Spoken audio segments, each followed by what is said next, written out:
Painting water, the sea, the ocean can be so intimidating with watercolors because you want to keep it loose, but you also want to add the right amount of detail to make it look realistic. I used to feel scared because of that, and when I told you guys on my community wall here on YouTube, you said the same. That's why in this video, I'm going to show you the top 10 techniques that help paint realistic water and how I execute them. Hi, I'm Françoise. Welcome back to my channel. I'll be using this reference photo here. And I'm making this video after studying how to paint all the different types of seascapes that I could find for my new Seascape masterclass. I noticed there's a pattern, techniques that I always use. So get ready to learn a lot here, especially if you're a late beginner or intermediate artist and you know you're ready to level up. The first technique is color mixing, smart color mixing, and you know it already because you've heard many watercolor artists say so, but it's better to limit yourself to 3 to 5 colors. And as much as I understand how frustrating that can be in the beginning when you just want to purchase a bunch of paints, I've been there with my bazillion Winsor & Newton half pans, you'll see how much of a game changer that is. Because it's nice having so many color choices. I used to love the feeling, but I still froze when it came to painting. I would wonder, which blue should I pick? This one or that one? Is that going to make a difference? Can I pair up this blue with that blue or use green? Which green should I be using? And so on. The thing is, it's actually pretty simple. You really have to look at your reference first. So for example, we know that yellow and blue make green.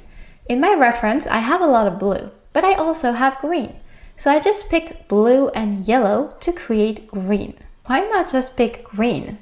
Because yellow gave me more leverage. That's the whole point of a limited palette.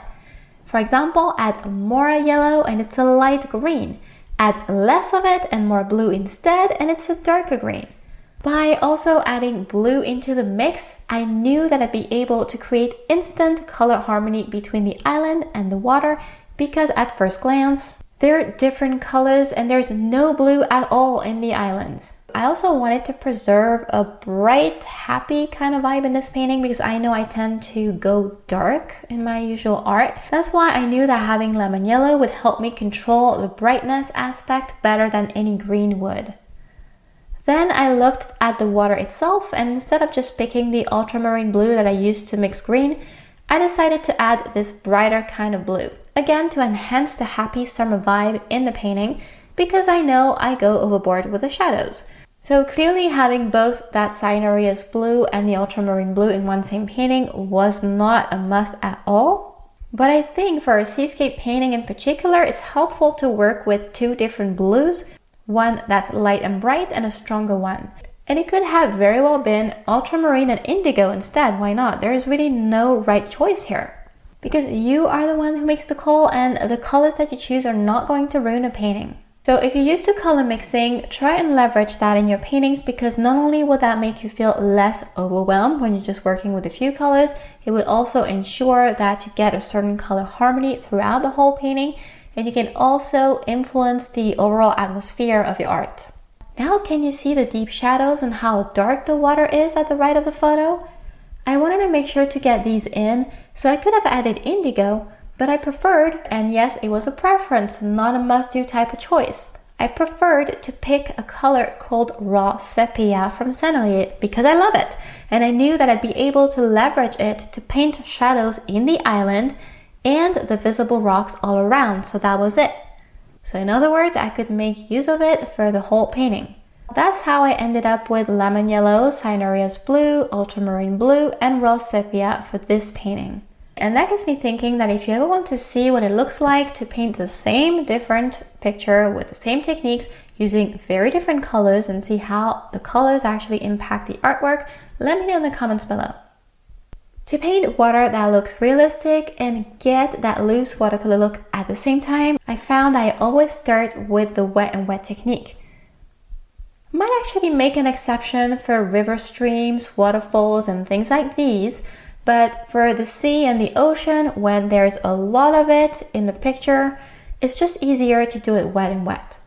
First, because it will be simpler to make it look smooth and to achieve that quickly, and also because colors tend to better mix with each other directly on paper. To make your results even better, I recommend a 100% cotton watercolor paper, cold pressed, 300 grams per square meter. And my absolute favorite is Arche, even if yours might be different. I also love to pull the paint to help the smooth look, and I do that with a clean and damp paintbrush. And by the way, to learn all my sneaky little techniques more in depth, you can either join my Seascape masterclass and learn at your own pace with my personalized feedback on your work. I also have a Patreon where today's painting will be shared in real time. So I'll link all of that in the description below if you'd like to check it out later. To paint water, the wet and wet technique alone is a great start, but what's even better is to paint a graded wash. And with my reference, it applies well, which is the case most of the time in seascapes, oceans, that type of thing, because one side of the photo is very light, while the other side is very dark. It's a blue gradient, but you can clearly see the difference here. So that's why you see that I kept adding to my base with more of this light blue. Then I added ultramarine, and later I added the darkest blue I got from mixing sepia and ultramarine. I prefer to do that on my drying wet sheet, and the key is to work on the painting as a whole to maintain the humidity everywhere.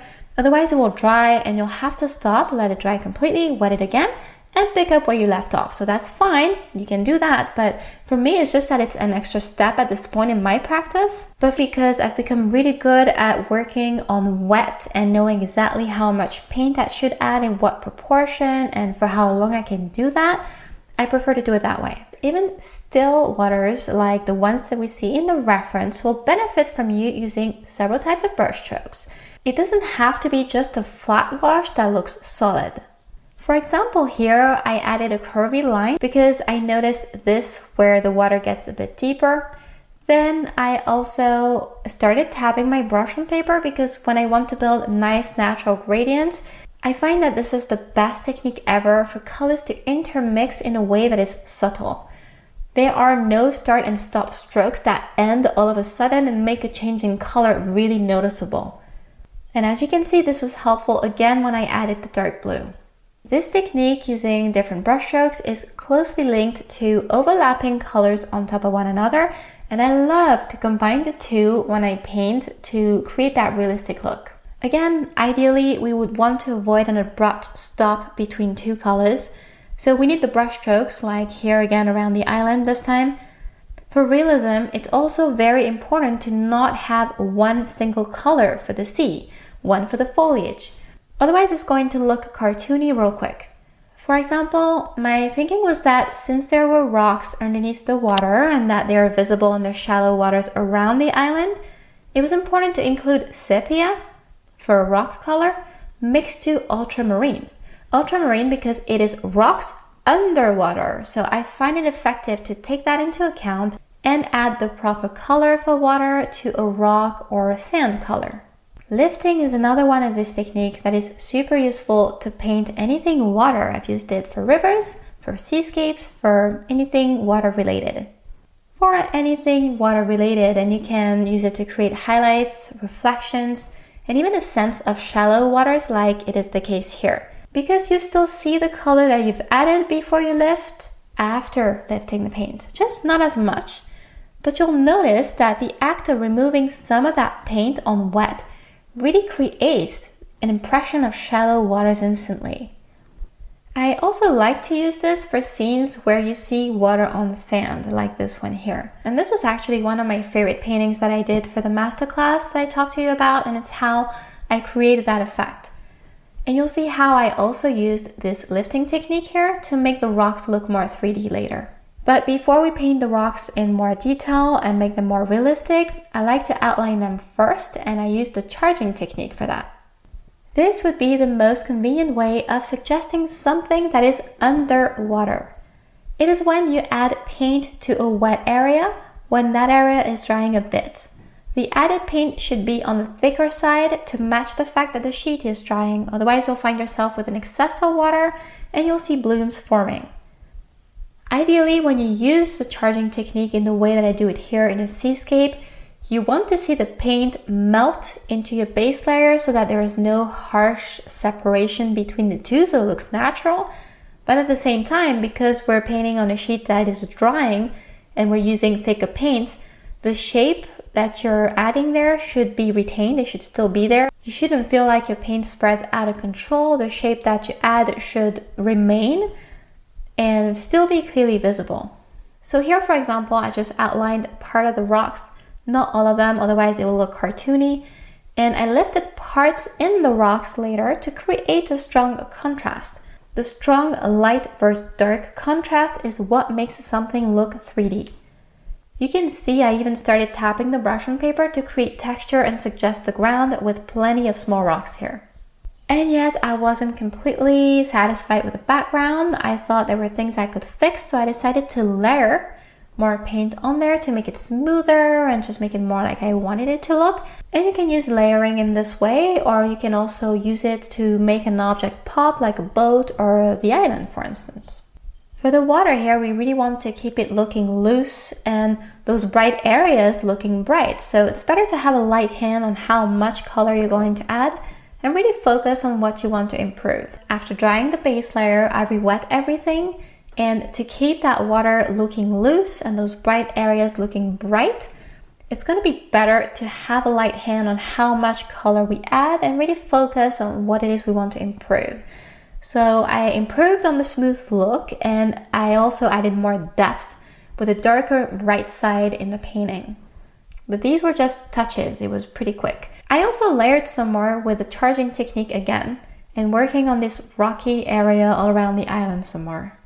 For the island itself and any object in particular that you're going to have in your seascape or water related painting, I think it's better to work wet on dry to really keep control and make it actually pop. So that can be applied for anything that is not water. So it could be a boat, like this painting here, could be rocks, could be even an animal. And I said that I find that this technique helps objects and things like this island pop better because the paper is dry, so the paint is going to show more and you can really shape it in the way that you want to. I still relied on using a tad of water with another paintbrush that was clean and damp to soften any harsh edges because I like that style. I find it looks more realistic and more smooth overall, but that's just personal preference. For example, I did that in the foliage, but also other parts like the white ground. And my sepia color was useful here too because it helped make those whites less unnaturally white, if that makes sense. I was also able to use this color to create shadows in the foliage. So again, here we're building color harmony. We have it in the water, we have sepia in the water, but also in the island. There was also a large shadow to the right of the island, but I decided to paint much less of it, which was still more than enough to show that this island didn't just sat there like we added it, but more like it's a part of the whole landscape. And that's the whole point for me of using that technique of softening edges.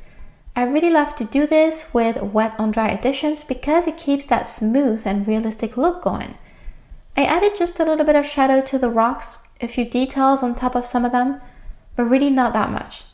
That's a balance that you'll find as you paint, and you will get better and better as time goes. Let me know in the comments if this was informative and inspiring for your own practice. I'll link information about the Seascape Masterclass down here in the description, so remember you can join anytime and start at your own pace and still get my personalized feedback on your paintings. Thank you so much for watching and see you next time.